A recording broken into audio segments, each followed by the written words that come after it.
تسمعني رباه تدري خلجاتي ومناجاتي تعلم يا الله। সকাল থেকে রাত পর্যন্ত কর্মব্যস্ততার মধ্য দিয়ে আমাদের প্রতিটা দিন অতিবাহিত হচ্ছে।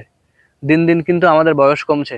আমরা ভাবছি আমাদের বয়স এখন 20, 5 বছর পরে হচ্ছে 25। না, আসলে সত্যিকার অর্থে বয়স কমছে। তার কারণ হচ্ছে সত্যিকারের জীবন হচ্ছে কবরের জগৎ।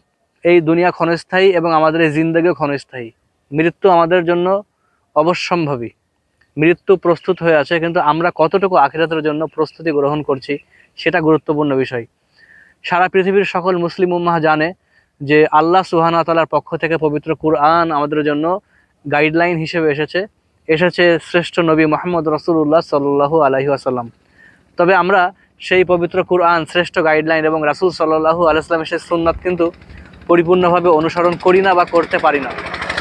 এই অনুকরণ যারা সঠিকভাবে করে দুনিয়া থেকে বিদায় নিবে তারাই হচ্ছে প্রকৃত সাকসেসফুল পারসন। আর যারা করতে পারবে না তারা কিন্তু দুনিয়াতেও ক্ষতিগ্রস্ত হবে, আখিরাতেও ক্ষতিগ্রস্ত হবে। তাই আসুন আমরা সকলে বুঝদার, আমরা পবিত্র কুরআন ও সুন্নাহর আলোকে জীবন গড়ি, দলিল ভিত্তিকভাবে জীবন গড়ি, বিশুদ্ধ আকীদা মানহাজকে আমরা যেন সুন্দরভাবে লালন করে খাঁটি ঈমান নিয়ে যেন মৃত্যুবরণ করতে পারি। আল্লাহ সুবহানাহু ওয়া তাআলা আমাকে, আপনাকে এবং গোটা মুসলিম উম্মাহকে সে তৌফিক দিক। আসসালামু আলাইকুম।